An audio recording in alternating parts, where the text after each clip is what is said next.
Hari Mingguku yang berharga hancur karena adik perempuanku yang menyebalkan, Emma, yang bersikeras menyeretku ke gereja untuk waktu saudara. Kami masuk dan pendeta itu mendekat. Selamat datang, kamu pasti anggota baru kami, Jacqueline. Wow, wow! Saat itu, patung suci di dekatnya terjatuh dan hancur berkeping-keping. Itu pertanda buruk, dia pembawa sial. Tidak, tidak, tidak. Kamu iblis, keluar dari sini. Ya, itu aku. Kalian mungkin bertanya-tanya bagaimana aku bisa berada dalam situasi itu. Hai, namaku Jacqueline. Kalau menurut kalian aku juga pembawa sial, kalian salah besar. Karena, animator, putar ulang adegan terakhir itu. Pause di situ dan... Lihat itu adikku Emma. Dan maju lebih cepat lagi, tolong geser.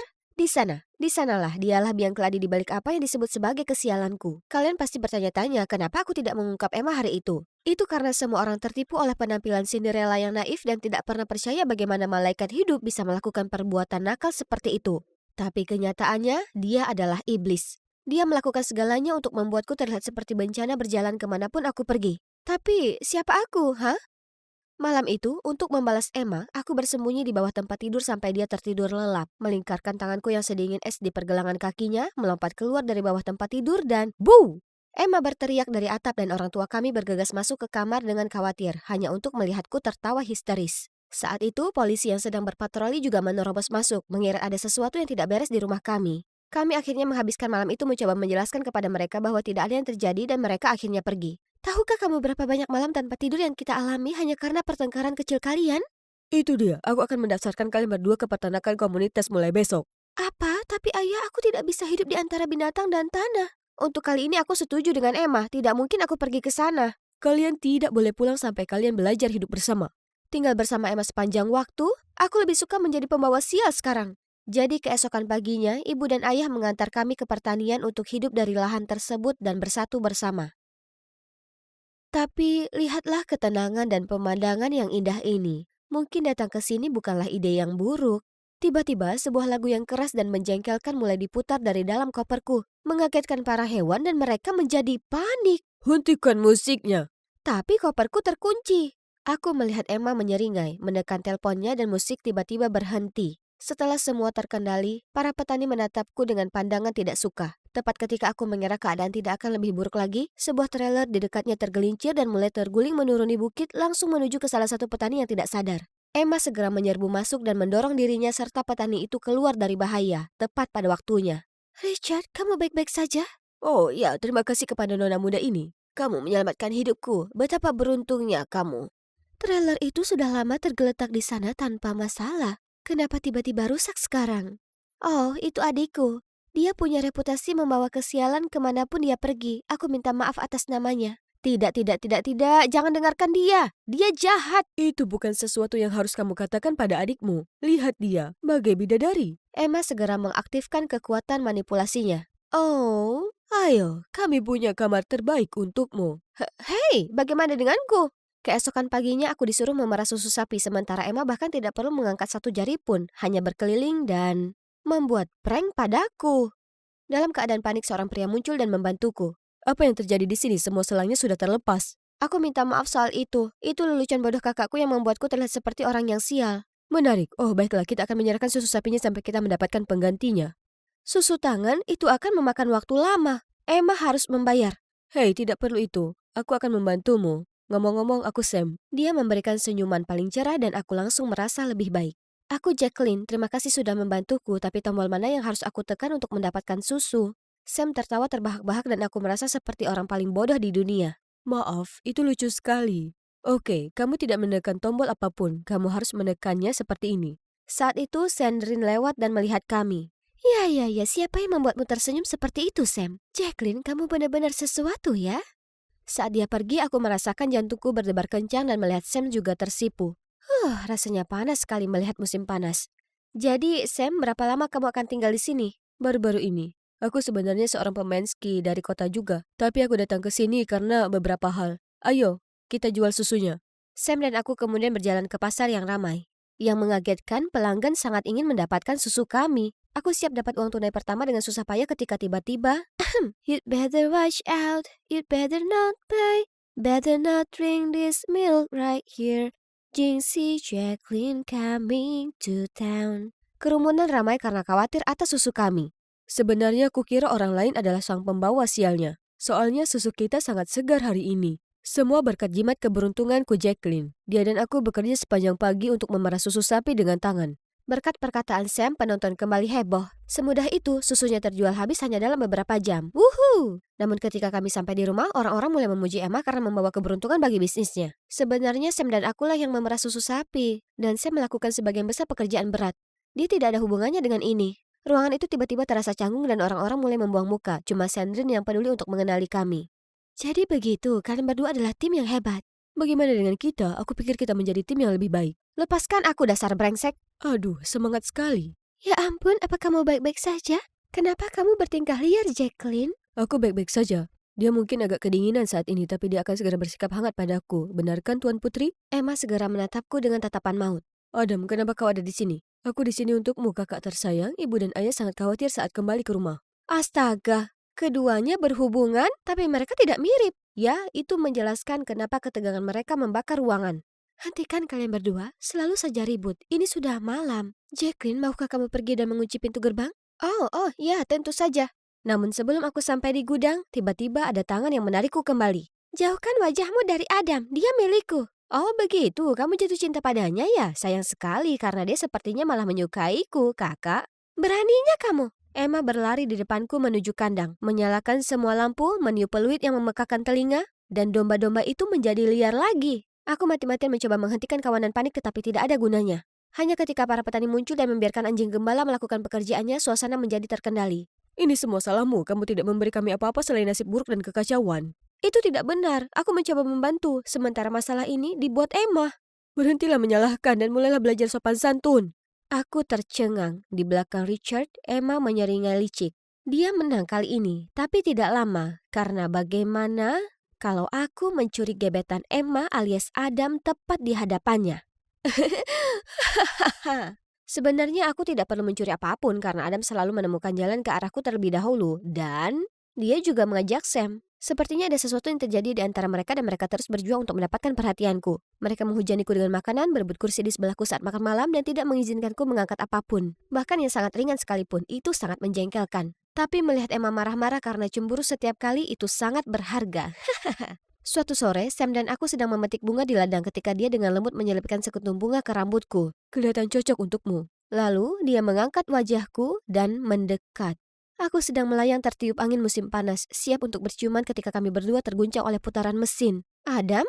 Kenapa cantik mau berkencan denganku? Dia bersamaku, tidak lihat? Ya, mungkin aku dibutakan oleh cintaku padamu. Bagaimana kalau kalian berdua menunjukkan rasa cinta persaudaraan dan pergi bersama ya? Lalu aku berjalan pergi, hanya untuk melihat kepala pirang Emma mencuat dari bunga. Hei Adam, setelah dipikir-pikir lagi aku ingin pergi bersamamu, apa kau mau? Saat berkendara pergi, aku bisa melihat Emma marah dan Sam dengan mata sedih mengikutiku. Tapi masalahnya, ini sangat canggung. Aku tidak ingin menggoda jika tidak ada Emma dan dia, aku tidak tahu. Tidak tahan lagi, jadi aku menyuruhnya untuk mampir ke toko pakaian acak ini dan memaksa dia mencoba setelan mewah ini. Wah, kamu bisa kelihatan keren juga ya. Apa biasanya aku tidak terlihat keren? Ya, kamu terlihat seperti hooligan. Apa itu kegembiraan sejati yang kulihat di wajahmu? Apa? Aku selalu tersenyum. Ah, benarkah? Saat itu kamu dan Sam sudah siap untuk saling menggigit kepala. Kamu tidak tahu apa-apa tentang kami, Jacqueline.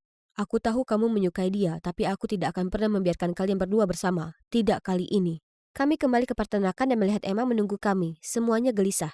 Dasar gembel, apa Sam tidak cukup bagimu? Sekarang kamu juga ingin merebut hati Adam? Dan kamu hanya cemburu karena Adam tidak menyukaimu.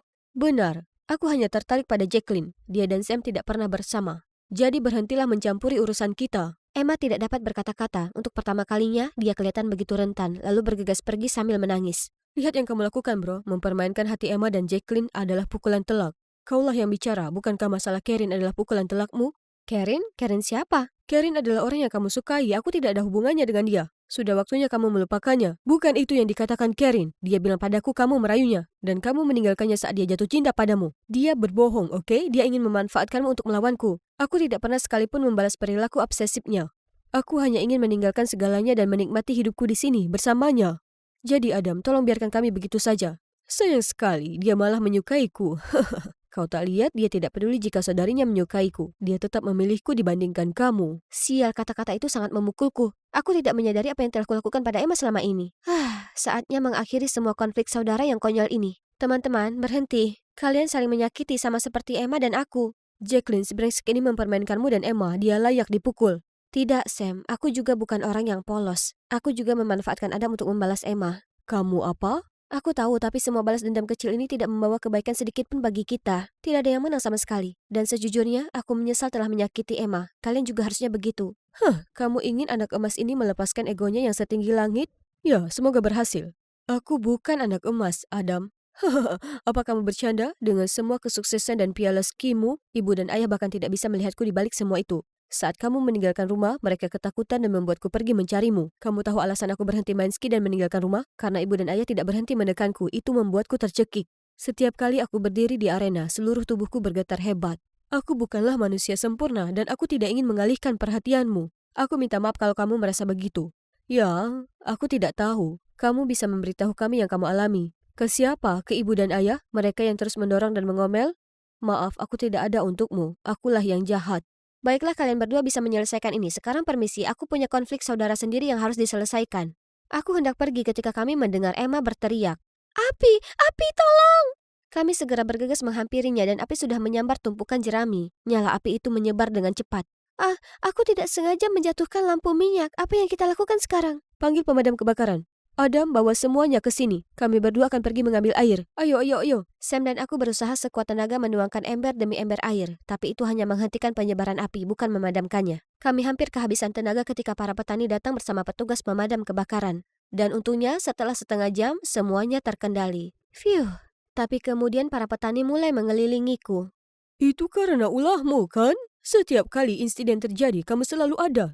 Kebetulan, aku pikir tidak.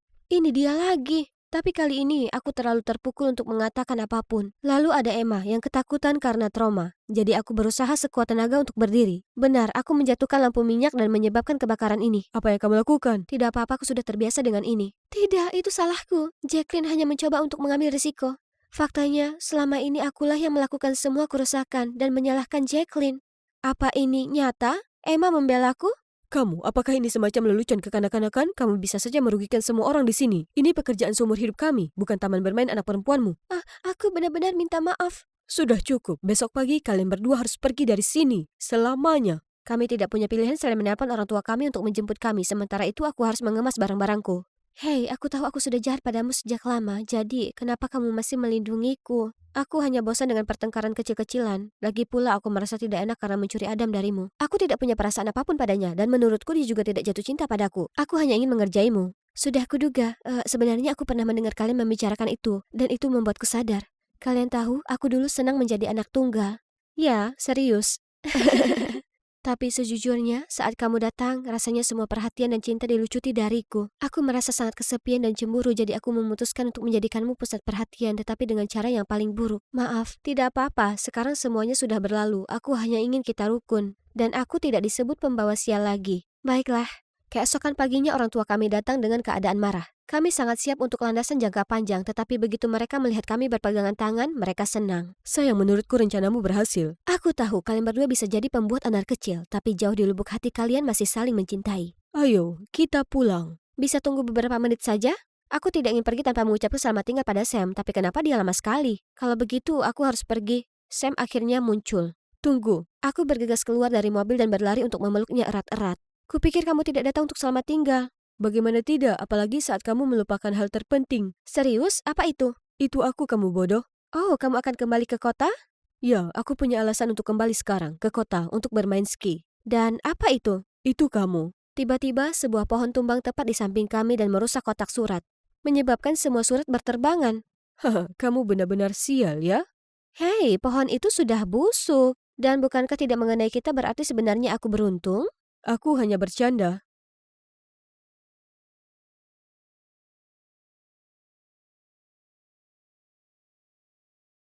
Akhirnya, kembali ke habitat alamiku. Sekarang anak-anak kota ini bisa lihat kemampuanku. Lihatlah, kobaran apiku yang besar dan indah. Mereka sangat kagum dengan kemampuanku saat tiba-tiba Kegembiraan itu dihentikan beberapa guru yang lebay. Mereka mulai membentakku, mengatakan kalau ada aturan melarang penggunaan api.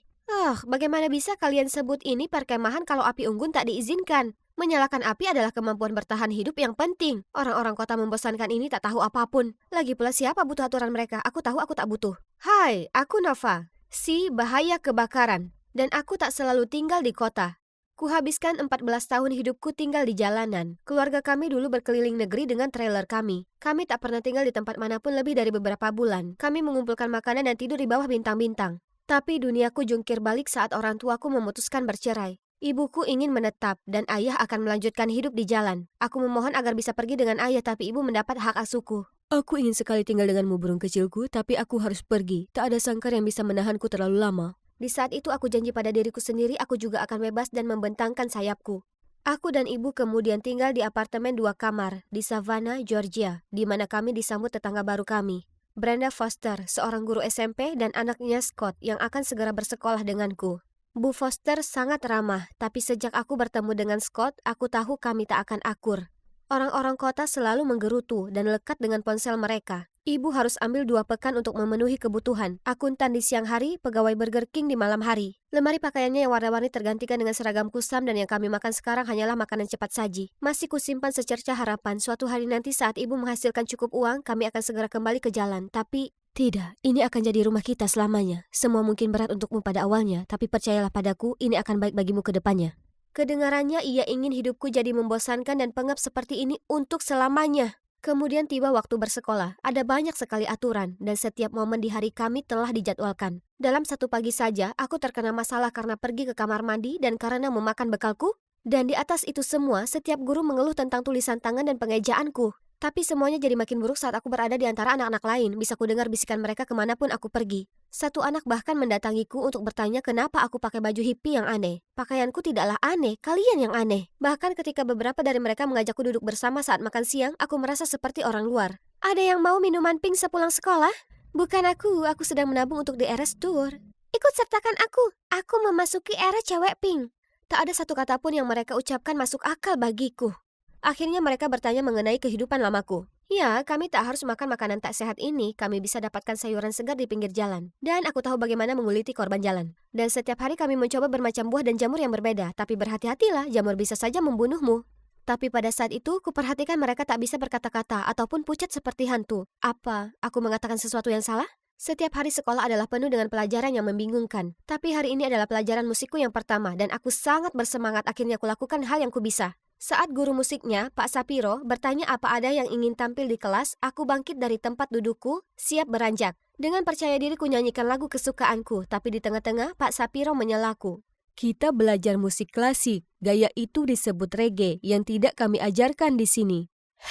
Nova itu hippie yang aneh. Satu kelas pun tertawa terbahak-bahak. Apa salahku?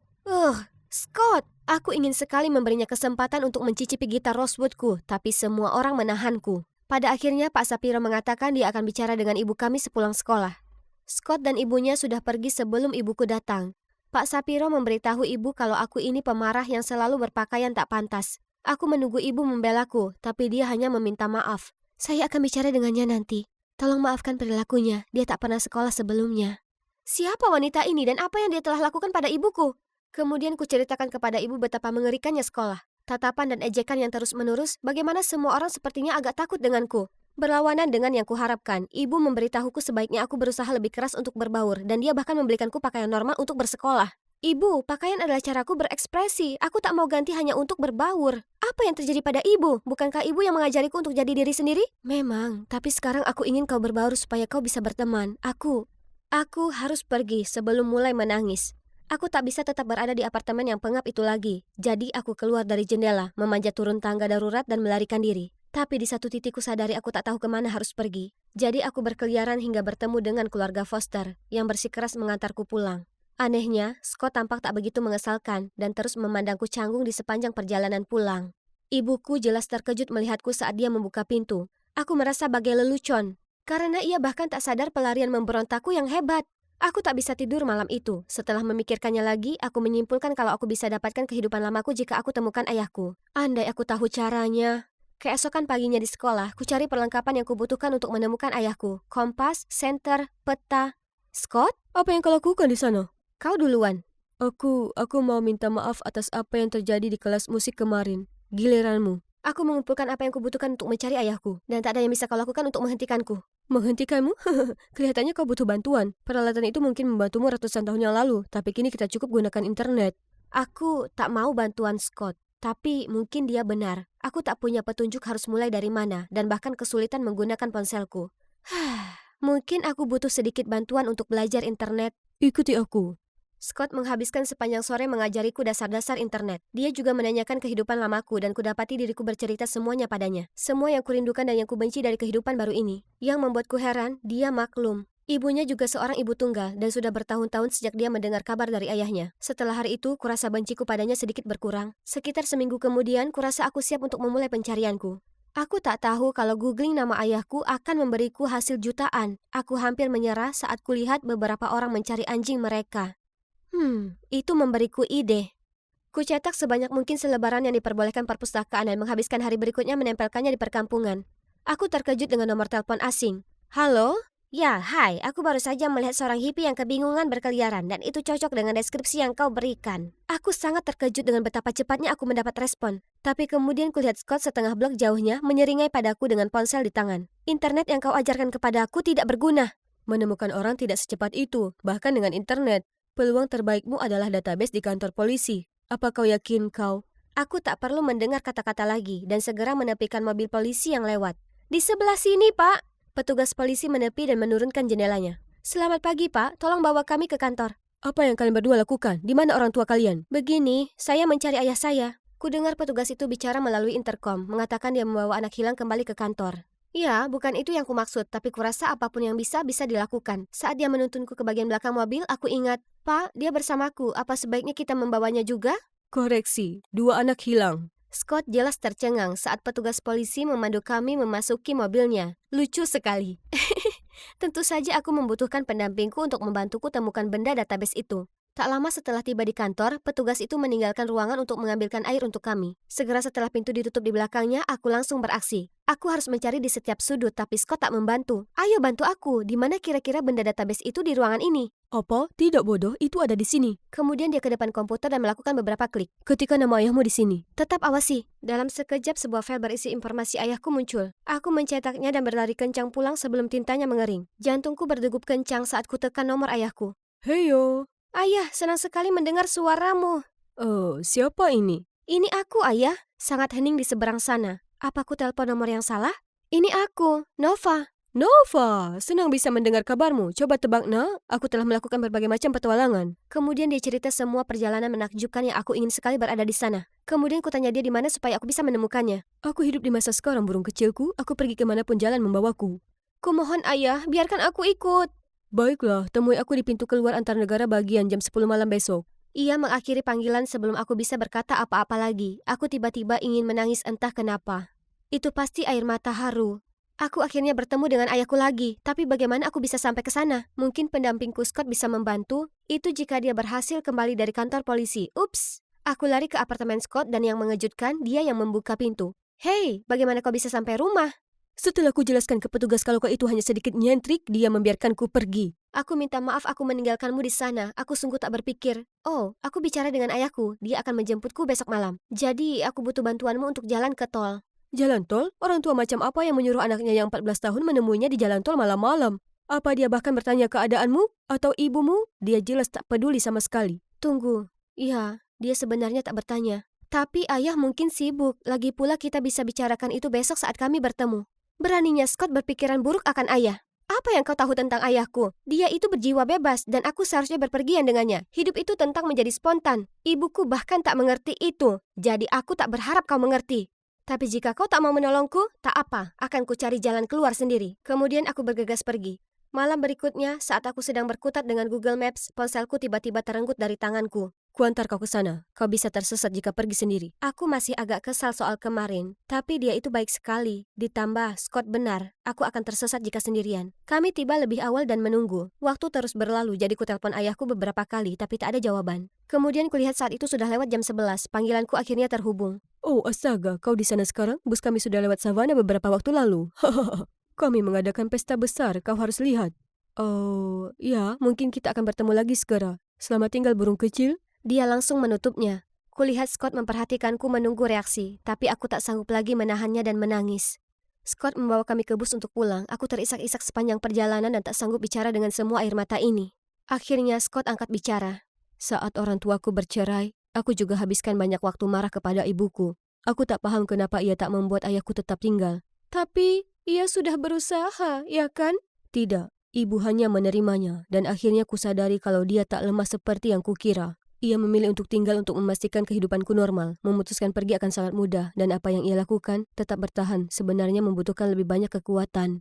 Tak disangka apa yang dikatakan Scott terdengar dewasa. Setelahnya, kami duduk dalam hening selama beberapa waktu.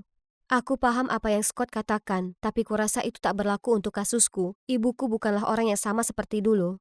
Kami tiba di rumah larut malam. Sebelum kami berpisah, Scott berkata, "Kenapa kau tak tanya ibumu kenapa ia memutuskan untuk tinggal di sini? Anak-anak tak selalu paham kenapa orang tua melakukan hal-hal tertentu. Mungkin kau mendengarkannya." Aku mengangguk dan menghela napas panjang sebelum membuka pintu. Ibuku sedang menelpon polisi, dan begitu ia melihatku, ia berlari memberiku pelukan paling hangat yang pernah aku dapatkan selama ini. Ibu bertanya aku dari mana, dan kuceritakan padanya semuanya. Bagaimana aku berusaha menemukan ayah, bagaimana dia tak menemuiku, dan apa yang dikatakan Scott tadi. Ia mendengarkanku dengan penuh perhatian, kemudian bilang bahwa apa yang dilakukan ayah buruk sekali, tapi tak sepenuhnya di luar karakternya. Kau tahu bagaimana kita singgah di kota dari waktu ke waktu.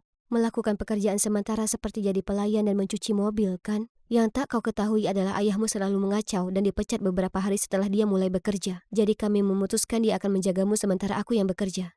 Aku tak menyadari betapa beratnya ibu selalu bekerja sementara aku dan ayah hanya bersenang-senang. Lalu aku bertanya kenapa ibu memilih kehidupan seperti ini. Saat ibu bertemu dengan ayah, ibu bekerja penuh waktu. Sementara ayahmu menganut paham, dunia adalah buku dan bepergian membuatmu menjadi pendongeng. Tentu itu terdengar memukau. Jadi aku berhenti dari pekerjaanku dan membebaskan diri dengan trailer yang kami beli. Tapi kenapa ibu putuskan untuk menetap setelah sekian lamanya? Setelah ada kamu, ibu sadar bahwa kehidupan kita yang mengembara bukanlah lingkungan yang baik untuk anak-anak.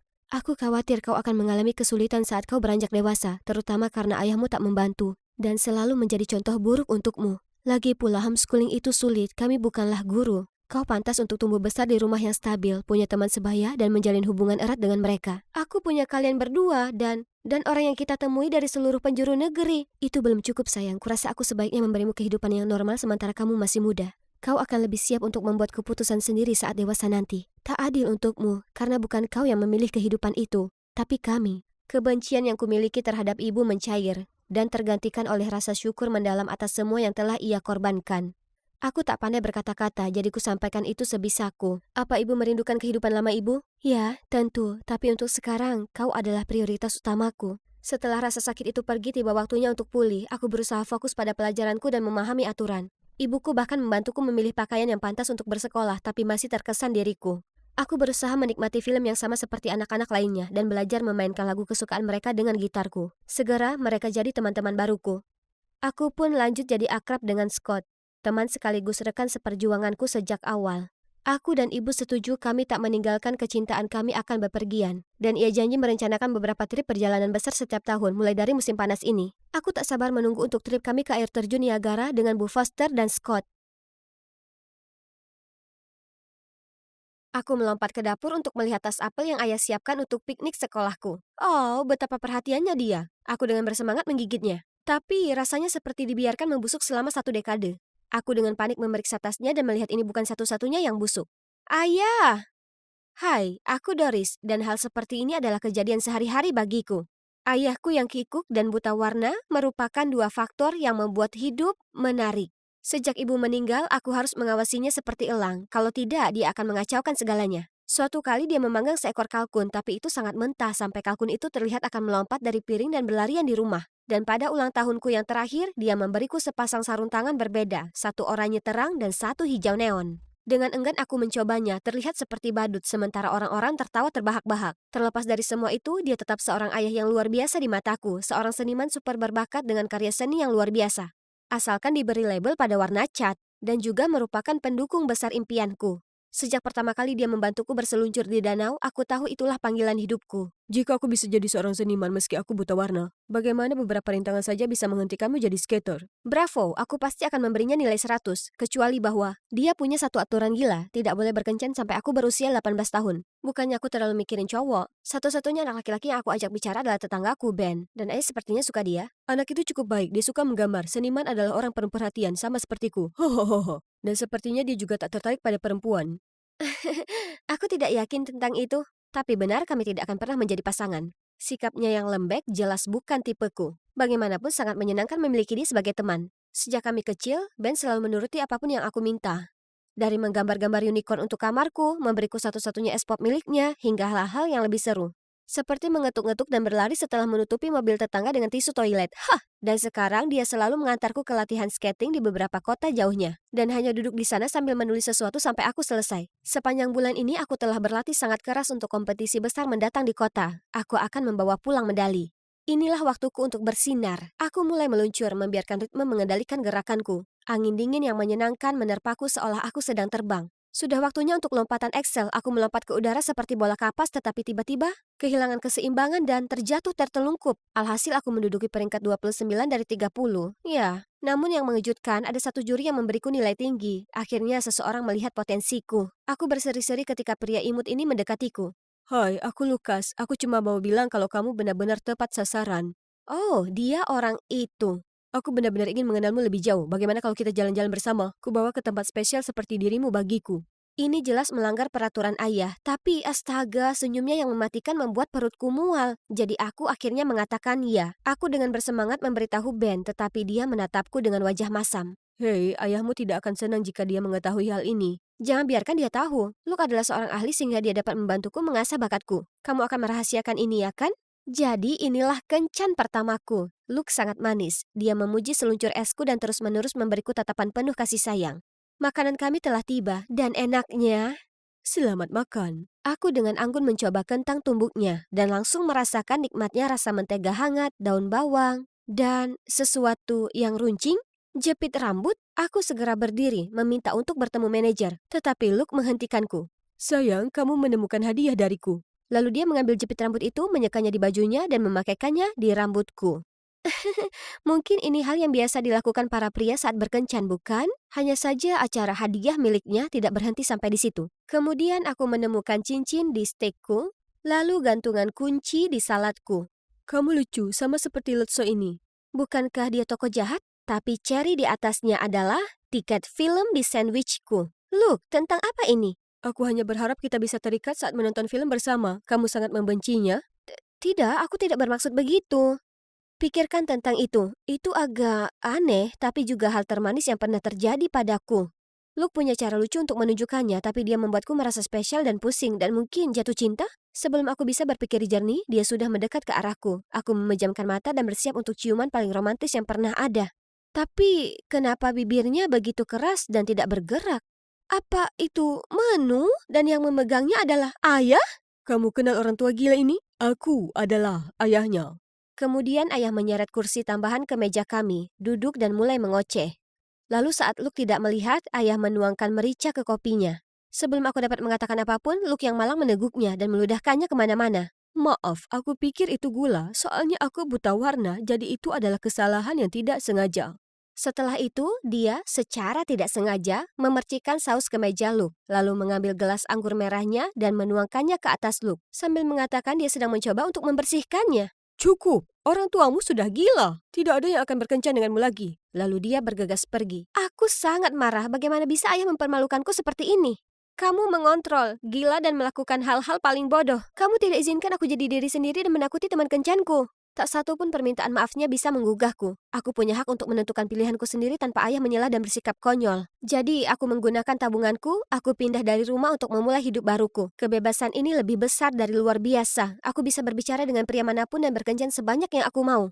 Hanya saja aku tahu selalu ada perhatian ekstra yang tertuju padaku. Apa kamu merasa ada yang memperhatikan kita? Tidak mungkin, hanya kamu dan aku.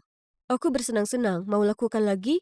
Oh, apa-apaan? Jika ayah mengira dia bisa menghentikanku dengan berbuat macam-macam seperti ini, dia salah besar. Yang terjadi justru sebaliknya. Aku mulai berkencan dengan banyak pria, meskipun aku tidak terlalu menyukai mereka. Senang sekali dimanjakan oleh laki-laki dan kamarku selalu penuh dengan hadiah mereka. Aku memberitahu Ben semua kisah kencanku, tapi dia hanya mengerutkan kening. Yo, pelan-pelan, kamu mau kencan kilat ke seluruh kota?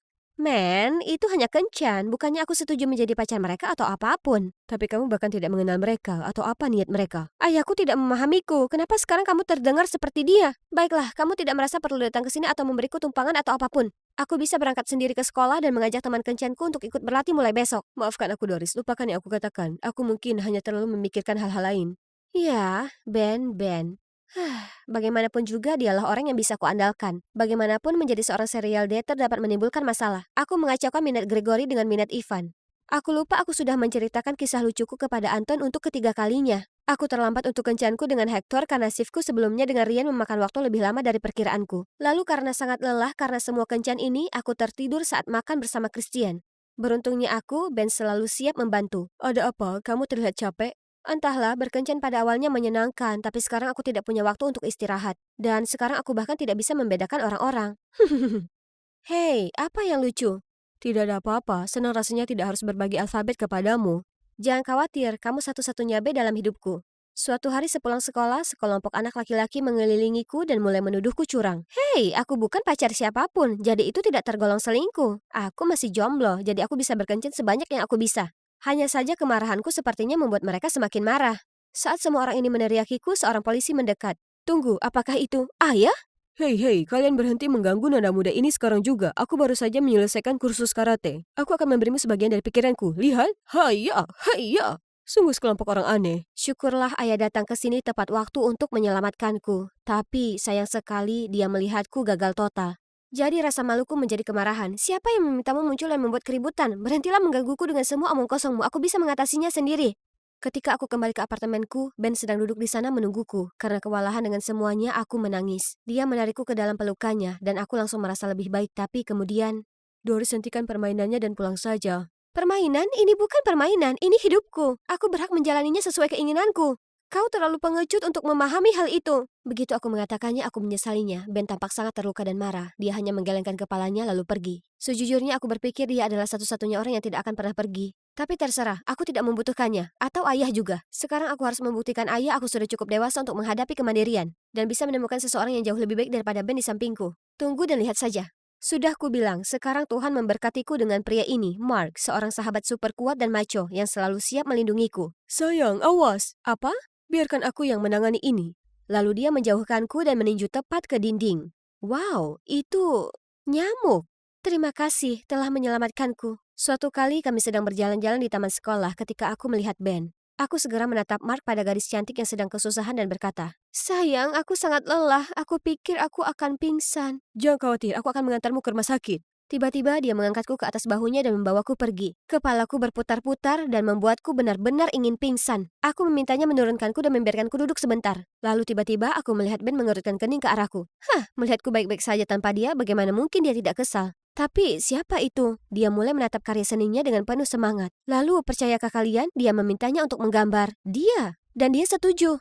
Aku tidak bisa tinggal di sini menonton drama konyol ini, jadi aku meraih tangan Mark dan menariknya pergi.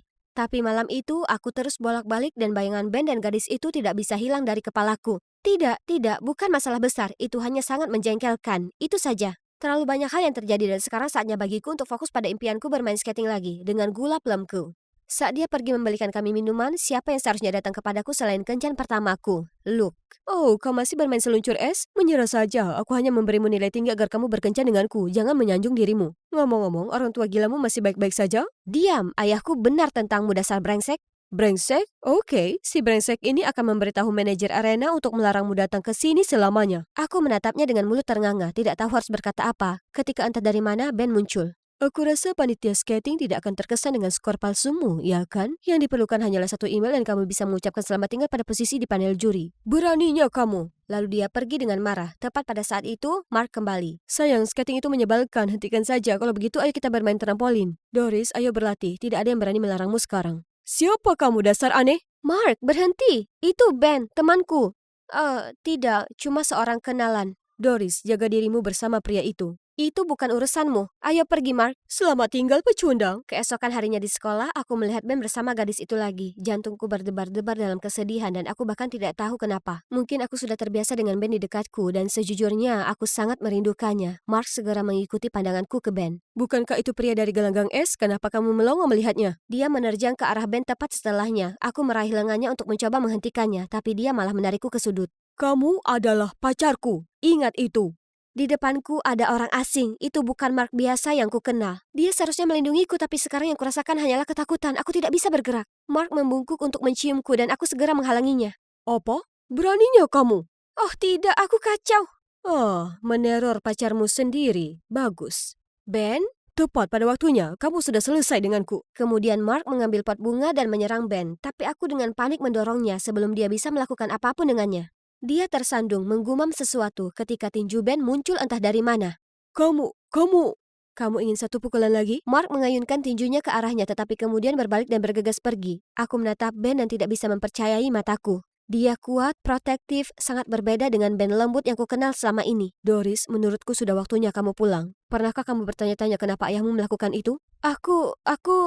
Ben benar, dan drama hari itu menyadarkanku betapa aku merindukan ayah. Aku ingin tahu bagaimana kabarnya. Aku tiba kembali dan menemukan ayah duduk sendirian tertidur di tengah tumpukan kekacauan. Dia mengenakan pakaian bernoda dan di atas kuda-kuda ada gambarku yang belum selesai. Dengan mata berkaca-kaca aku berlari ke arahnya dan memeluknya erat. Aku sangat menyesal telah pergi. Kupikir aku akan baik-baik saja sendirian, tapi nyatanya tidak. Aku merindukanmu. Kamu kembali, aku juga merindukanmu sayang. Aku merasa sangat bersalah telah membuat ayah kesal. Saat aku tenang, kami membicarakan masalah kami. Sayang, ayah tahu, ini sulit. Hanya kamu yang tersisa. Aku hanya khawatir kamu terlalu muda untuk membuat keputusan yang tepat dan tidak tahan melihat para idiot ini menyakitimu. Tapi ayah, aku juga butuh pengalaman untuk belajar dan berkembang. Dukung aku, ya? Tentu saja. Aku selalu berharap kamu bisa menemukan pria baik hati yang mengerti, mendukungmu, selalu berada di sisimu, dan membuatmu benar-benar bahagia. Semua kualitas itu mengingatkanku pada seseorang. Aku terus mengejar hal-hal sepele di luar sana, sehingga melupakan orang yang selalu mendampingiku. Jadi aku segera pergi mencarinya. Hai Ben. Oh, hei. Kamu senang tahu aku telah kembali bersama ayah? Ya, itu kabar baik. Dengar, Ben, aku minta maaf. Aku idiot, aku menganggapmu remeh dan sekarang aku merasa sangat tidak enak karenanya. Aku ingin tahu apakah kamu akan mengajakku berlatih besok? Aku akan memikirkannya. Dan aku tidak menyangka akan melihatmu menghadapi pria tangguh seperti Mark. Kamu bukan tipe orang yang penakut, kan? Siapa bilang aku penakut? Aku hanya seperti itu saat bersamamu karena itu membuatmu bahagia. Sebenarnya aku sepenuhnya mampu menjaga diriku sendiri. Dan, kamu.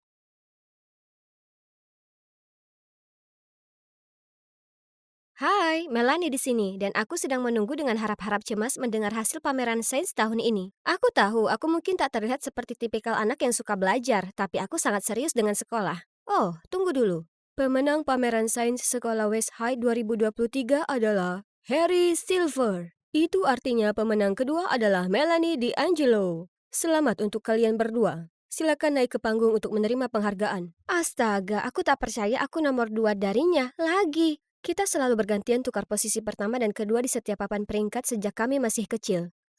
Sangat tak adil. Lihat dia, yang dia lakukan hanyalah berpesta dan melakukan lelucon konyol. Tapi dia masih masuk daftar kehormatan, sementara aku harus belajar siang malam untuk mempertahankan nilai A. Ibu lama sekali. Keributan apa yang terjadi di sana? Ini butuh dirayakan. Bagaimana menurutmu kawan-kawan? Oliver, Garden? Ya, astaga, bisa tidak kalau pelankan sedikit saja? Jika dipikir-pikir, orang seperti Harry punya segalanya, sementara aku hanya punya ibu di sisiku. Oh, ibu datang tepat waktu. Ayah meninggalkan kami untuk wanita lain beberapa waktu lalu. Jadi ibuku berjuang setiap hari menjadi ibu tunggal. Dia pasti sangat sedih dan kesepian, jadi aku tak pernah menyebut ayah lagi. Kasihan ibu. Semakin aku merasa iba pada ibu, semakin aku marah pada ayah. Hanya sahabatku Izzy yang tahu soal ini, karena kau tahu sangat sulit membuka diri jika kau berasal dari keluarga yang berantakan. Untungnya ada satu hal di dunia ini yang bisa meningkatkan semangatku, sama halnya dengan denyut jantungku. Di hari-hari yang kelam dan gelap ini, gebetanku yang menawan, Cameron. Tahun terakhir SMP hampir usai, jadi aku harus segera mengambil tindakan dengan Cameron cepat. Masalahnya, setiap kali aku dekat dengannya, perusak kesenangan muncul entah dari mana untuk mempermalukanku. Dia terus memanggilku Melanin karena kekurang itu dan tak hentinya menggangguku. Kami tak pernah akur, tapi serius, apa masalahnya di akhir-akhir ini? Dia terlalu menggangguku, dan kenapa hanya aku? Aku tak percaya semua orang menganggapnya murid teladan. Bagiku, Harry tak lebih dari serangga yang paling mengganggu. Baiklah, rambut, make up, gigi yang putih bersih, cek. Aku akan mencobanya lagi hari ini, menunggu Cameron di lokernya dengan surat cintaku di tangan. Segera saat kulihat wajahnya yang menawan, kuhela nafas panjang lalu kupasang senyum termanis. Tapi tiba-tiba, seseorang merusak rambutku dari belakang. Aduh, aku berbalik untuk melihat pelakunya. Harry, kau tampak panas, dan itu juga menimbulkan aliran listrik juga. Sekarang kau bisa isi daya ponselmu dengan rambutmu. Berterima kasihlah padaku nanti. Ya Tuhanku, tak ada yang boleh lihat tatanan rambut Medusa ini. Rencanaku untuk mengaku gagal lagi, bahkan sebelum dimulai, semua berkat si badut Harry itu. Tunggu, bukankah itu ayahku? Dia sedang jalan keluar dari ruang kepala sekolah dengan wanita yang jauh lebih muda. Dan seorang anak laki-laki seumuranku. Dari info yang kukumpulkan, mereka bilang kalau anak laki-lakinya akan masuk sini. Melihat bagaimana ayahku mulai hidup baru dengan keluarga barunya, aku tak tahan merasa kasihan pada ibu. Ini semua karena kesalahan wanita itu. Andai dia hilang saja, semuanya bisa kembali seperti dulu lagi. Tapi itu hanyalah angan-angan, dan aku serta ibuku harus bertahan dengan kehidupan yang tak bahagia dan membosankan ini hari demi hari. Fudu untuk pemula? Apa ada kekuatan gaib yang mendengarkanku? Ini kedengarannya jawaban dari masalahku. Aku segera memesan buku itu. Aku mulai belajar segala jenis mantra dan ritual di dalamnya segera setelah paket itu sampai. Boneka Fudu menarik. Hari berikutnya aku pergi menemui Izzy secepatnya. Hei, aku terpikir untuk gunakan boneka Fudu ke istri baru ayahku agar orang tuaku kembali bersama. Bagaimana menurutmu? Apa itu benar-benar berhasil? Kurasa tidak. Hei, Rabu. Maaf. Hei, hentikan Rabu.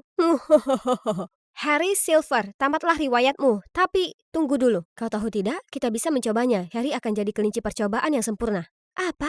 Dia? Dia hanya bersenang-senang sendiri. Bagaimana kalau Fudu itu benar-benar bekerja? Harry tak pantas menerimanya. Ya, kurasa tidak. Kalau begitu mari kita buat boneka untuk bocah laki-laki kita.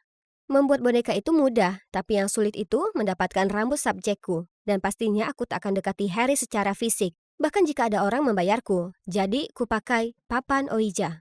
Itu akan membantuku memecahkan kode lokernya. Di sana pasti ada beberapa helai tersangkut di sisi rambut mahal yang dia simpan di dalamnya. Tapi tak satu pun kombinasi itu berhasil. Ini sudah yang ke-10 kalinya. Bagaimana dengan ini? Mari kita lakukan. Tapi hanya ada buku-buku di dalamnya. Membosankan. Kalau begitu, ruang ganti tim. Aku pasti akan temukan sesuatu di seragamnya. Mari kita lihat. Harry Silver, ini dia. Aha, dapat. Aku hendak kabur dari lokasi saat tiba-tiba kulihat anak laki-laki hanya dengan handuk melingkar di pinggangnya. Aku berlari cepat menuju pintu dan berlari lurus melewati lorong. Itu hampir saja. Oke, aku masih harus rampungkan boneka Fudu itu. Dan selesai. Dengan bersemangat kutunjukkan Izzy karyaku kemarin malam. Cukup bagus kan? Ada rambut Harry juga. Apa? Bagaimana kau tahu itu benar-benar punya Harry? Bagaimana kalau itu milik orang lain? Ya, aku... Hei, apa kalian dengar ada orang mesum bermata panda menyelinap di sekitar ruang ganti cowok kemarin? Pergilah! Tapi jangan khawatir, mulai hari ini kita akan gantian jaga pintu masuk untuk menangkapnya. Oh, sungguh kebetulan. Kau cocok dengan deskripsi pelakunya, Melanin. Tapi pasti kau bukan orang mesum itu, kan? Aku sangat marah. Kurasakan asap keluar dari telingaku. Kuharap tatapanku bisa membunuh anak manja itu. Mel, kau meremas lengan boneka itu. Itu akan putus. Waduh, salahku. Berikutnya kulihat Harry ada perban di seluruh lengan kanannya. Tunggu dulu, apa aku yang melakukan itu? Merasa bersalah dan penasaran, aku mendatanginya. Hei, ada apa dengan lenganmu? Lenganku sakit sejak kemarin, entah kenapa. Dokterku bilang tak ada yang salah, tapi aku terus merasa seolah ada yang meremasnya dengan sangat kuat.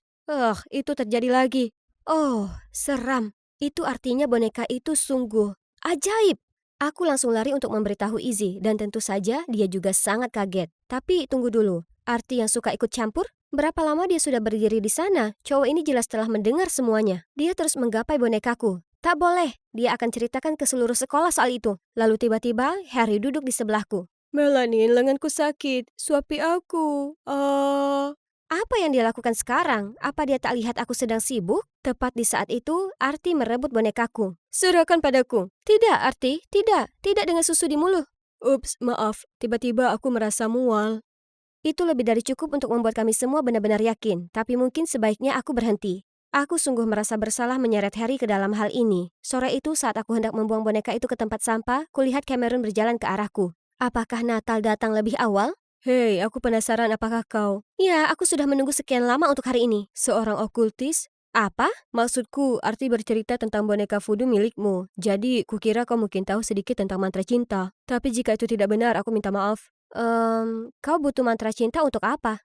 Lalu dia mengungkapkan dia ingin memantrai gebetannya, Regina. Jadi selama ini aku tak punya peluang dengannya sama sekali, tapi hey, mantra cinta kedengarannya ide yang cemerlang. Aku bisa pastikan juga bersatunya kembali orang tuaku. Tentu saja, tapi aku perlu rambutmu dan juga Regina, serta beberapa barang pribadimu agar mantra bisa bekerja. Terang saja akan kugunakan barangnya, tapi pada mantra cinta untukku. Dan kalian tahu apa yang kuberikan padanya? Semuanya sampah dengan beberapa bulu anjing pudelku. Beberapa hari kemudian, kutemukan sebuah kotak hadiah di lokerku. Dari Kamerun. Mantraku bekerja, aku akan punya pacar, dan menyatukan kembali keluargaku. Tapi sebelum bisa kulakukan rencana yang telah lama kutunggu itu, Arti datang padaku dengan permintaan sulit.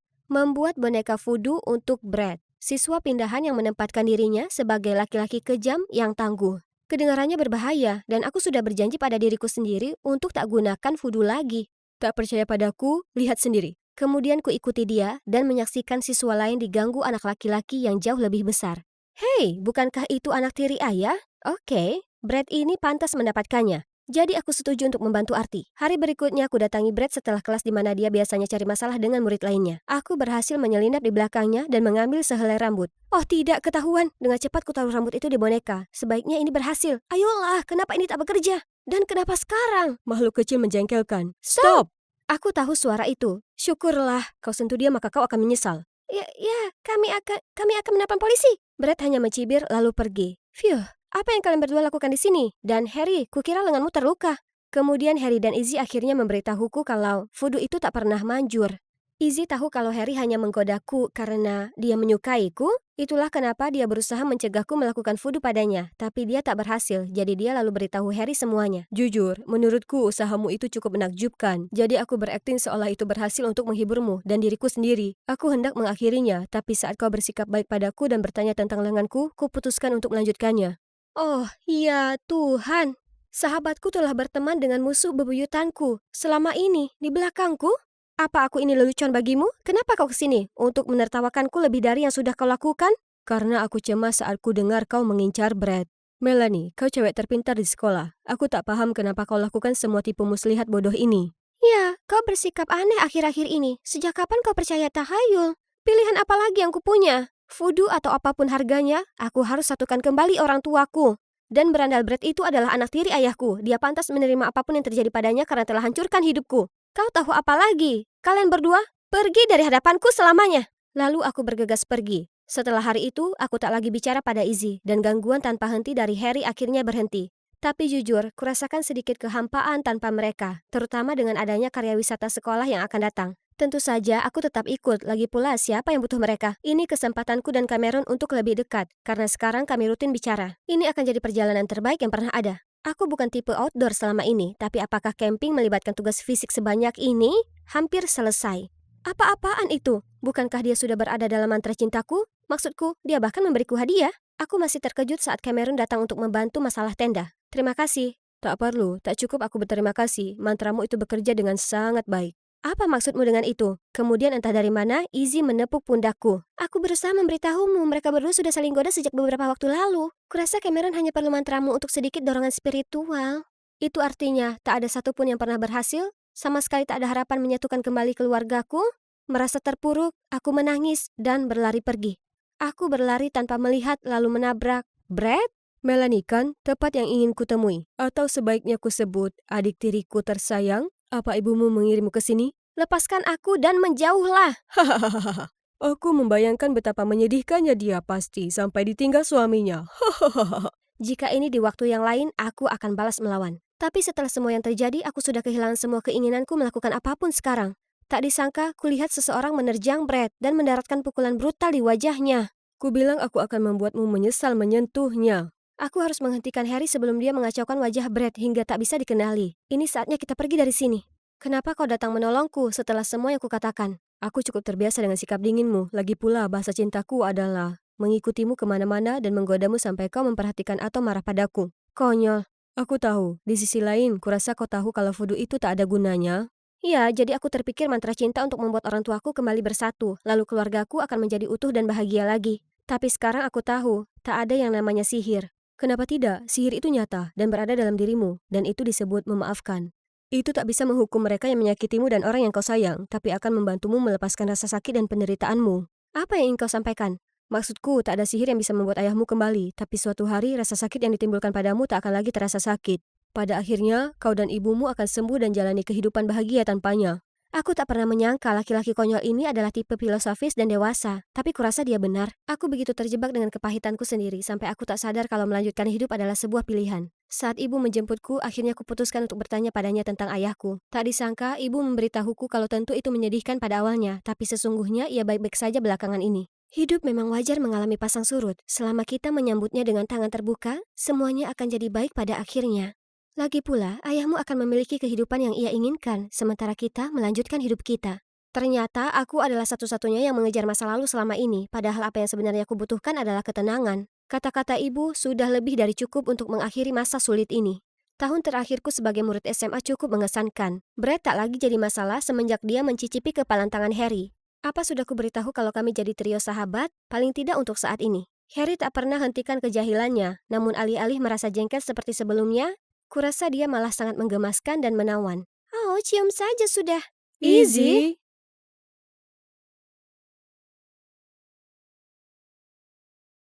Hai, aku Madison dan aku terlahir di keluarga kaya. Orang tuaku adalah wirausahawan sukses yang selalu penuhi keinginan putri kesayangan mereka. Wajah cantik, badan supermodel, aku punya keduanya. Tapi sayangnya, aku bukan satu-satunya. Aku punya saudara kembar yang jadi pusat perhatian Olivia. Sejak SD, saudaraku sudah menangkan banyak sekali piala untuk bakat bernyanyinya. Semua orang begitu terpesona olehnya hingga mereka sepertinya benar-benar lupa denganku. Dan tak ada gunanya ketika ibu mendandani kami sama, sementara ayah selalu bersikap, "Wah, aku hampir tak bisa bedakan kedua putriku ini. Medi, jika kakakmu sibuk bernyanyi, kau bisa membantu menggantikannya di kelas." Itu tak lucu sama sekali, terutama saat itu jadi kenyataan. Kemudian, saat berusia 14, saat aku masih mencari tahu apa PR hari ini, kakakku pergi dan memenangkan The Voice Kids. Di sekolah, semuanya terus memberiku hadiah dan memujiku, tapi langsung pergi begitu mereka sadar aku bukan Olivia. Hei, bukannya aku sengaja mengelabuhi mereka? Percayalah padaku, aku sama muak dan lelahnya dengan semua ini sama seperti semua orang. Jadi, kuputuskan untuk mengambil tindakan.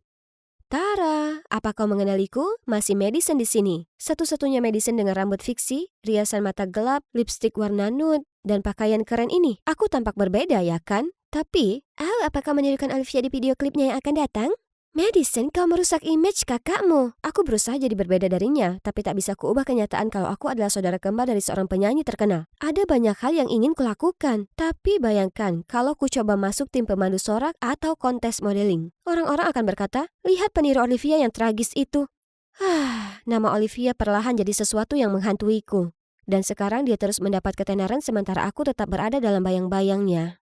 Aku juga punya mimpi sendiri untuk jadi supermodel. Dan aku sudah datangi semua audisi yang ku bisa, tapi sejauh ini tak beruntung. Oh, tentu, mari kita lihat video terbaruku. Mungkin YouTube akan jadi awal dari ketenaranku. Jangan lupa hapus makeupmu dengan merata. Dan langkah terakhir yaitu subscribe ke channelku untuk terus update tren makeup tertentu. Baru 10 jam, tapi lihat ini. Ada lebih dari 200.000 tayangan dan 1.000 komentar. Yeay, mari kita lihat. Beri like jika kau tonton ini hanya karena kau kira ini Olivia. Ketika kau membosankan tapi kau punya kakak yang terkenal. Olivia, kau adalah yang terhebat. Tolong balas komenku. Apa yang terjadi di sini? Tak seorang pun membahas konten video itu. Ini semua membahas Olivia. Kenapa aku tak bisa singkirkan nama itu? Aku adalah Madison. Frustrasi, kututup laptop itu untuk pergi, tapi aku berbalik melihat para cewek jahat itu mengelilingiku. Bodoh, seharusnya kau memberinya judul tips skincare dari adik Olivia. Pasti akan ada jutaan tayangan sekarang. Seseorang tanpa bakat sepertimu seharusnya tetap berada di kegelapan. Yang benar saja. Diamlah, tunggu saja. Suatu hari kalian semua juga akan jadi penggemarku. Akhirnya sungguh hari yang panjang. Tapi bukankah semua permulaan itu sulit? Aku yang menyerah adalah persis apa yang para cewek jahat itu inginkan. Jadi aku tak bisa menyerah sekarang. Aku berusaha keras menata kameraku saat ibu membuka pintu dan melongok ke dalam. Kau memulai channel YouTube? Kenapa tak minta kakakmu mempromosikannya? Tak perlu. Semua orang bisa dengan jelas tahu kalau kau adalah adik Olivia. Lagi pula kau mungkin akan dapat gold button segera. Apa yang ibu tahu? Aku tak pernah butuh bantuannya. Dan ku mohon berhentilah masuk kamarku tanpa mengetuk pintu. Tak ada yang mengakui usahaku hanya karena aku terlihat sepertinya. Baiklah kalau begitu, tunggu dan lihat saja. Dalam 2 bulan lagi, aku akan berusia 18 dan bisa lakukan satu hal yang sudah lama kuimpikan. Ini akan menyudahi semua ketidakadilan yang harus kuderita. Ini dia, momen yang telah kutunggu-tunggu. Tepat di sini, saat ini, aku akan terlahir kembali. Aku siap untuk memulai hidupku yang baru. Anda bisa buka mata dan lihat diri Anda, Nona Lewis. Baiklah. 3, 2, 1. OMG, di cermin adalah wajah cantik seseorang yang asing. Tak seperti Olivia atau siapapun yang ku kenal. Akhirnya aku bisa jalani hidupku tanpa kakakku yang terkenal menghalangi jalanku. Aku penasaran bagaimana orang tuaku akan bereaksi terhadap wajah ini yang bahkan aku sendiri tak kenal. Hei, aku pulang. Halo, tapi siapa kamu? Ini Madison. Apa yang terjadi? Apa kau lakukan operasi plastik? Operasi plastik? Bukankah kau bilang kau sedang liburan dengan teman-temanmu? Wajah cantikmu, kenapa kau? Maksudnya wajah cantik Olivia. Aku sudah tak mau hidup dalam bayang-bayangnya. Lalu aku langsung lari ke kamarku, meninggalkan mereka semua tercengang. Keesokan harinya di sekolah, mata penasaran semua cewek tertuju padaku. Dan para cowok tak perlu dijelaskan. Orang-orang pun berkerumun di sekitar, tapi tak ada kata Olivia atau Madison yang terdengar. Tak seorang pun yang mengenaliku. Kini aku jadi satu-satunya. Hei malaikat, apa kau tersesat? Ayo kutunjukkan sekeliling. Sejak kapan para cewek jahat ini jadi sangat ramah? Kau pindah ke sini adalah pilihan yang tepat. Sekolah ini adalah yang terbaik di negara ini. Membosankan. Jika bukan karena investasi baru orang tuaku di daerah ini, aku tak akan pernah berada di tempat kumuh ini. Gadis konyol pencari ketenaran ini langsung percaya dengan omonganku. Matanya melebar memandangku seperti anak anjing. Lalu dia lakukan apapun yang kuminta padanya. Membelikanku soda, membawakan tasku, dan bahkan mengelap tempat dudukku. Tiba-tiba, Alicia berjalan mendekat dan menyenggol Zara. Kau kemana saja? Kusuruh kau ambilkan aku latte. Dan siapa dia? Oh, ini sahabat baruku. Dan kau sebaiknya ambil sendiri lattemu. Karena aku akan sibuk mengajak temanku ini berkeliling. Benar kan? Wajah merengut Alicia terkejut. Betapa solid persahabatan yang dimiliki para cewek jahat ini. Tapi kesenangan baru saja dimulai. Saat guru melakukan absensi, aku mengangkat tangan saat nama Madison Lewis disebut. Seluruh kelas terkesiap dan kau bisa tebak wajah kebingungan Alicia dan Zara sangatlah lucu. Tak mengira itu terjadi, Saat istirahat, seluruh kelas sudah mendengar berita baru. Aku, Madison, baru saja menjalani operasi plastik. Beberapa orang menghujaniku dengan pujian, sementara beberapa terus menilai ukuran mataku atau batang hidungku, bla bla bla. Tapi tak ada satupun yang membandingkanku lagi dengan Olivia. Mereka lupa akan saudara kembarku yang terkenal. Hanya itu yang kubutuhkan. Madison yang unik. Aduh, Ada masalah apa denganmu? Apa kau buta? kau itu yang salah jalan, Madison. Dia tampak tak asing, tapi aku tetap tak ingat namanya. Dia itu... Aku Dylan. Serius kau sudah lupa dengan namaku? Itu benar, tetangga lamaku Dylan. Keluarganya pasti sudah kembali lagi ke kota ini. Tapi, bagaimana kau bisa langsung mengenalku? Kau terlihat agak berbeda, tapi aku masih ingat dari suaramu.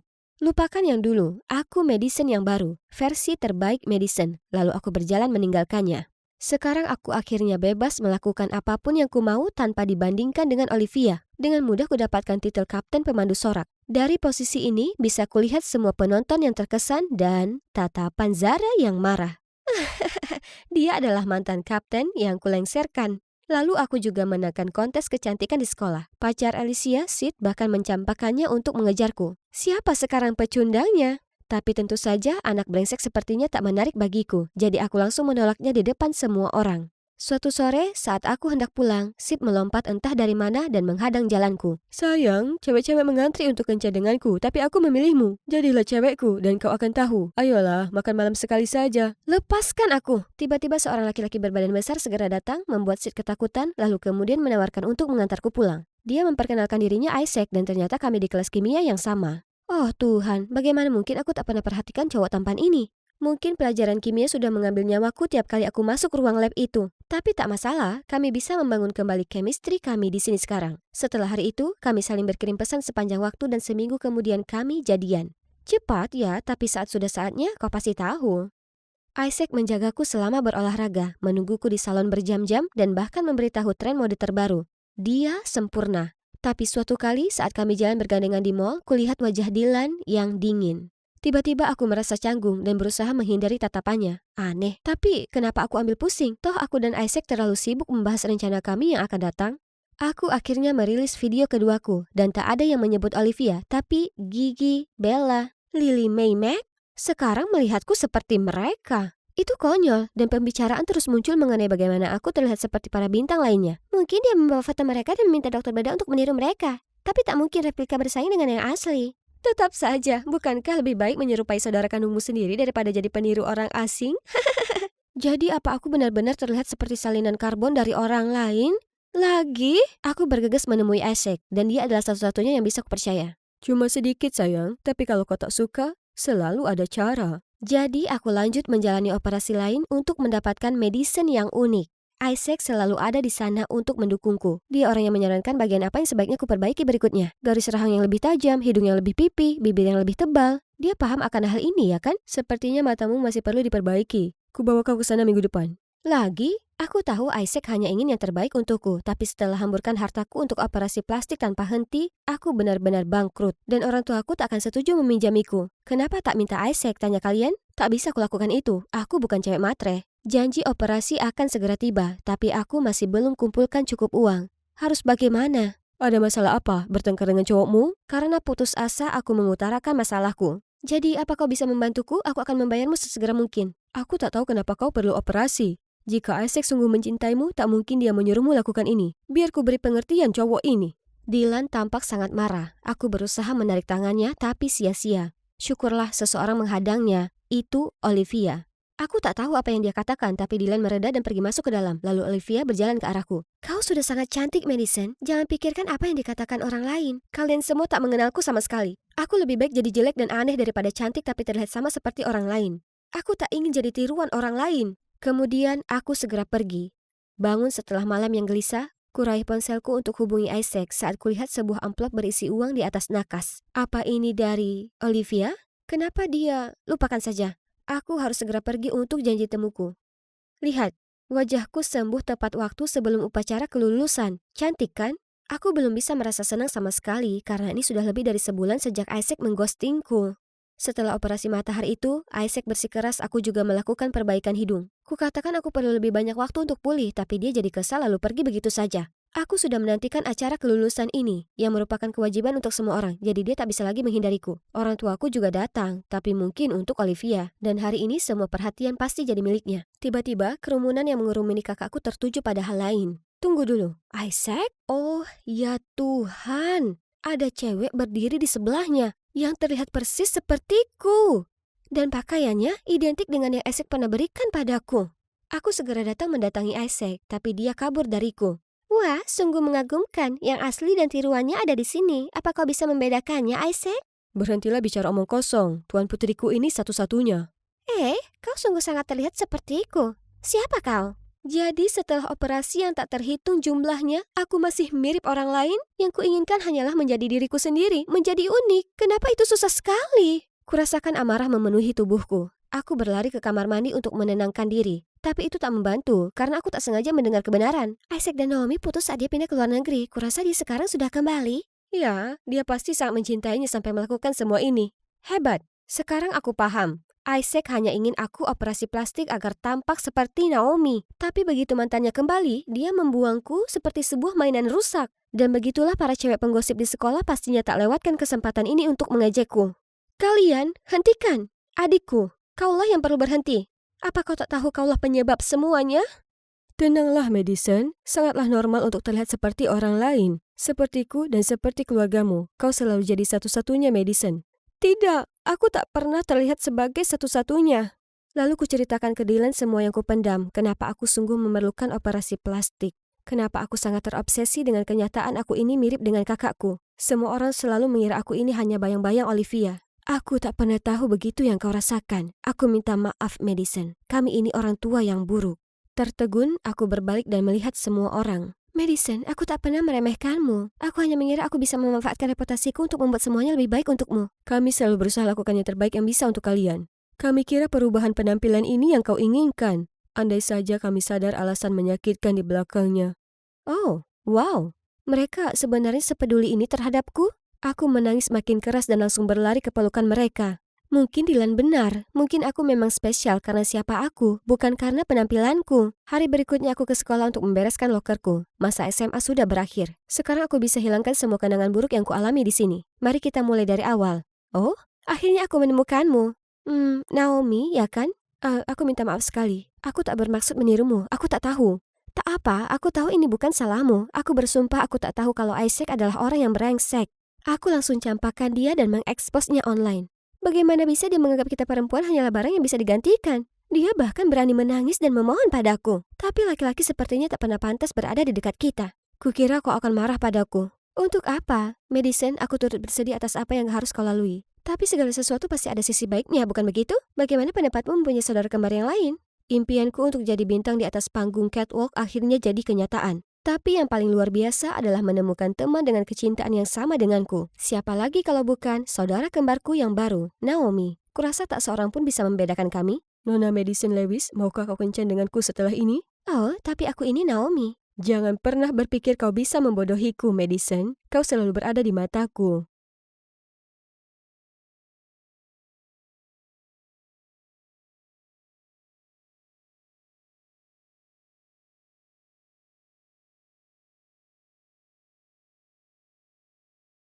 Hari ini adalah hari perayaan daerah, atau yang lebih suka kusebut hari kemenanganku. Lihat boneka plushie besar di sebelah sana? Itu akan jadi milikku. Bersiap, siaga, dan yes, tepat sasaran. Dengan bersemangat ku ambil boneka beruang itu saat tiba-tiba boneka itu tersambar banteng gila ini. Hei, aku memenangkan beruang ini dengan jujur dan adil. Tapi aku melihatnya duluan. Sekarang berikan padaku. Hobbit. Hobbit? Ku tarik beruang itu darinya, tapi akhirnya beruang itu robek jadi dua. Pacarnya menangis dan sekarang aku seperti kain merah baginya. Dia bergegas menuju arahku dan sebelum aku bahkan bisa berpikir lurus, tinjuku mengambil alih. Harus berapa kali ku beritahu padamu, Angie? Cewek tak mengangkat tinjunya begitu saja dan membuat masalah seperti itu. Itu pertahanan diri. Dia akan memukulku, ibu. Aku muak. Ayah dan anak perempuan sama saja. Kenapa ibu bahkan mengungkitnya? Ayah meninggalkan kita bertahun-tahun yang lalu. Jadi biarkan dia tetap jauh dari hidup kita. Bahkan memikirkannya membuat darahku mendidih. Aku berpaling ke arah jendela, menghindari tatapan yang kutahu sedang ibu berikan padaku. Saat kami sampai di rumah, kami mendapati pintu terbuka. Ada yang tak beres. Dengan cepat aku lari masuk ke dalam rumah dan melihat bayangan hitam berdiri di ruang tamu kami. Siapa kalian? Apa yang kalian lakukan di rumahku? Semua menyambut pemimpin baru kita. Lampu tiba-tiba menyala kembali dan kulihat mereka semua menunduk padaku. Angelina, aku sudah menantikan untuk bertemu denganmu. Aku Nick Mason, tangan kanan Tuan Bruno. Ayahku mengirim Anda ke sini? Mulai hari ini, kau akan menjadi pemimpin kami dari organisasi X, mewakili dirinya. Kau pasti sedang bercanda denganku. Selama bertahun-tahun dia tak memperdulikan apakah kami hidup atau mati. Dan sekarang tiba-tiba dia ingin aku untuk mengambil alih? Dan lihat kalian semua, organisasi ini sepertinya tak ada bagus-bagusnya. Tolong jangan salah paham pada kami. Organisasi X dibentuk oleh ayahmu untuk membantu warga lokal dan berjuang untuk keadilan. Tapi keadaan berubah menjadi buruk, jadi aku khawatir dia akan dipenjara untuk sementara waktu. Dia ada di penjara? Oh, kepalaku. Berjuang untuk keadilan? Jadi kenapa dia ada di penjara sekarang? Ayahmu mengutamakan keselamatan penduduk lokal di pelabuhan, karenanya dia jatuh dalam perangkap musuh. Kau akan paham jika menerima keinginannya dan menjadi pemimpin kami. Walaupun aku tak suka mengakuinya, aku merindukan ayah. Ayah pernah janji akan bolos kerja dan jalan-jalan denganku di hari ulang tahunku. Tapi kemudian ia menghilang begitu saja tanpa sepatah kata pun. Dan diam selama 6 tahun, hingga saat ini. Sayang, aku punya sesuatu untukmu. Ibu memberiku surat-surat lama dan boneka beruang plushie yang kuminta dibelikan ayah. Ibu menyembunyikannya dariku selama ini, karena dia marah pada ayahku karena selalu mempertaruhkan nyawanya untuk hal-hal yang bukan urusannya. Ternyata ayah masih peduli padaku, bahkan tanpa sepengetahuanku. Ibu, aku sudah ambil keputusan. Kuharap ibu mendukungku.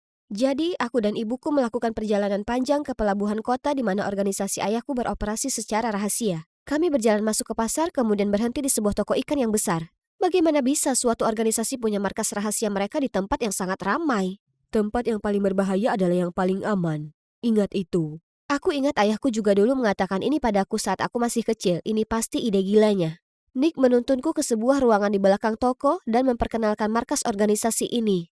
Jadi ini tempat ayahku biasa bekerja dan dia masih menyimpan topi tua yang sama setelah sekian tahun lamanya? Ayo mulai bekerja. Akhir-akhir ini banyak terjadi pencurian di kota. Tiap malam, para pencuri masuk ke toko dan mencuri apa saja yang mereka bisa. Orang-orang kini panik, jadi kita harus mengatasi masalah ini secepatnya. Bukankah ini tanggung jawab polisi? Jika mereka mampu, kita tidak perlu terlibat. Itulah kenapa ayahmu mempertahankan organisasi ini. Sekarang kau harus menetap sementara. Aku telah mengatur akomodasimu dan mendaftarkanmu ke sekolah lokal. Ingat, identitasmu sangat rahasia. Selama beberapa hari ke depan, di jam 5 setiap pagi, Pamanik membangunkanku membawaku ke pelabuhan dan cerita lebih banyak tentang pencuri. Tapi dia malah ikut lelang ikan sepanjang pagi, bukannya melakukan hal penting. Jadi aku pergi ke tempat lain dan pura-pura bicara dengan para pedagang ikan mengenai perampokan di kota. Di saat itu, ada laki-laki memakai topi yang menutupi wajahnya menabrakku. Hai Bung, gelang yang bagus, tapi sudah pernah diajari minta maaf? Hei, hei, santai saja. Kau membuat keributan. Oke, mungkin aku sebaiknya bersikap seperti anak sekolah pada umumnya di sini. Harus bangun sangat pagi untuk pergi ke pelabuhan juga membuatku terlalu lelah untuk belajar apapun. Suatu pagi aku tertidur di tempatku yang biasa saat ada kegaduhan yang membangunkanku. Sekelompok gangster mengganggu seorang anak laki-laki. Bung, aku berusaha tidur di sini. Diamlah, pecundang. Oh, mereka macam-macam dengan orang yang salah. Kuambil tongkat pel di sekitar situ dan membuat gerakan keren yang menjatuhkan mereka semua. Lalu menyeret si kutu buku yang terperanjat itu. Dia tak cukup tenang untuk lari menyelamatkan diri. Laki-laki kecil ini, Kilian. Sejak hari itu, dia terus membuntutiku dan tak mau tutup mulut soal betapa kuatnya aku. Mengatakan hal-hal seperti, Aku tak bisa bayangkan orang sekecil kami punya kekuatan yang luar biasa. atau, Mereka semua menggangguku tapi kau yang malaikat tidak. lalu, Ayo berteman. aku tak bisa tenang saat ada dia di dekatku. Sementara aku berusaha sendiri, ada panggilan masuk dari Paman Nick. Salah satu toko perhiasan di kota baru saja dirampok. Apa kau bisa bantu? Apa? Ya, aku akan kembali ke markas dan menyusun rencana. Kau bisa andalkan aku. Aku kemudian mengakhiri panggilan dan itulah saat ku dengar bola membentur lantai. Aku berbalik dan di sana ada Kilian. Berdiri di belakangku, terkejut setengah mati. Dia jelas mendengar semua percakapan itu. Jika kau mengucap sepatah kata soal ini ke orang lain, hari berikutnya kau tak akan bangun. Kau dengar aku? Aku bisa membantumu. Aku hafal benar kota ini. Oke, kita bisa berteman atau rekan selama kau tutup mulut. Sepulang sekolah, Kilian dan aku segera menuju lokasi kejadian. Saat berkeliling, kulihat ada benda bersinar di antara kaca yang pecah. Itu pasti dari para pencuri itu. Tapi tunggu, aku sudah pernah melihat simbol D ini di suatu tempat. Aku hendak mengambilnya saat Kilian memegang tanganku, gemeteran.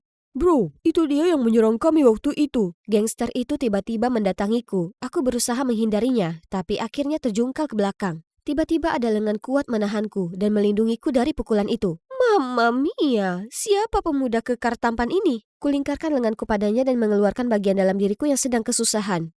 Oh pahlawanku, para bajingan ini tak mau tinggalkan aku sendiri. Kumohon selamatkan aku. Aku takut. Macam-macam dengan temanku sekali lagi dan kalian akan mati.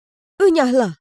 Dia berbalik padaku, memastikan aku baik-baik saja, kemudian pergi. Lewat Kilian, aku tahu kalau namanya Frank, kakak kelas di sekolah kami, dan dia terkenal dengan sikapnya yang dingin dan pendiam. Benar-benar cowok tipeku. Tapi tunggu, bagaimana dengan gelangnya? Aku berbalik ke pecahan jendela yang rusak. Gelang itu tak kutemukan dimanapun. Di sekolah, semua siswa terus membicarakan perampokan baru-baru ini. Semua orang khawatir tentang siapa yang akan menjadi korban berikutnya. Kapan semua omong kosong ini akan berhenti? Aku penasaran siapa target berikutnya. Apa kau tak lihat korban terakhir semuanya adalah orang penting di kota? Dan kejahatan semua terjadi di hari-hari polisi tidak berpatroli. Jadi kalau begitu toko perhiasan Graham dan toko butik Holden bisa berpotensi menjadi target berikutnya. Itu masuk akal. Tunggu, Frank? Sekarang karena kau di sini, aku merasa jauh lebih aman. Itu kemungkinan Holden karena Graham sudah menambah sistem pengamanan baru di tokonya. Tolong berhentilah memilih rambutmu seperti itu. Observasi yang bagus. Polisi tak berpatroli ke pelabuhan malam ini, jadi mungkin mereka akan bergerak. Jadi tetaplah diam di dalam. Oke, manis? Oh, tapi si manis ini masih akan memantau toko Holden dan menangkap basah pencuri itu malam ini. 1 jam sudah berlalu, tapi tak ada yang terjadi. Tepat di saat itu, Nick menerima panggilan telepon bahwa toko Graham baru saja dirampok. Para perampok merusak sistem keamanan dan semuanya sudah diambil. Nick membentakku karena bertindak impulsif tanpa ada bukti yang jelas. Tapi ini terasa sangat mencurigakan. Toko Holden jauh lebih rentan, seolah mereka tahu kami sedang menunggu untuk menyergap mereka di sini. Beberapa hari kemudian saat aku sedang berpatroli di sekitar jalanan perbelanjaan, Kilian memberitahuku bahwa ada pria bertopeng mencurigakan yang menyelinap di sekitar toko Mutiara. Aku segera berlari ke sana, tepat saat dia merusak kunci. Dalam sekejap mata, kutendang dia, menjatuhkannya ke tanah. Angelina, ya ampun, apa kau tak apa? Aku mendongak ke atas melihat Frank berlari ke arahku. Si pencuri langsung bangkit, membuatku terjatuh ke belakang, lalu langsung kabur dari lokasi. Tangkap pencuri itu, cepat! Frank dan Kilian melesat melewatiku dan mengikuti pria itu. Aku menunggu mereka di pelabuhan, tapi hanya Kilian yang kembali. Maaf Angelina, tapi aku harus katakan ini. Ada yang mencurigakan soal Frank. Kurasa dia berada di pihak pencuri. Oh, ayolah. Apa kau cemburu padanya? Bagaimana aku tahu bukan kau mata-mata mereka? Apa maksudmu? Kau sudah bertingkah mencurigakan sejak awal. Kau tak mau meninggalkan aku sedetik pun. Dan ingat bagaimana kau dengar percakapanku dengan Nick? Dan bagaimana dengan waktu kau membuatku yakin kalau Holden Shop adalah target berikutnya?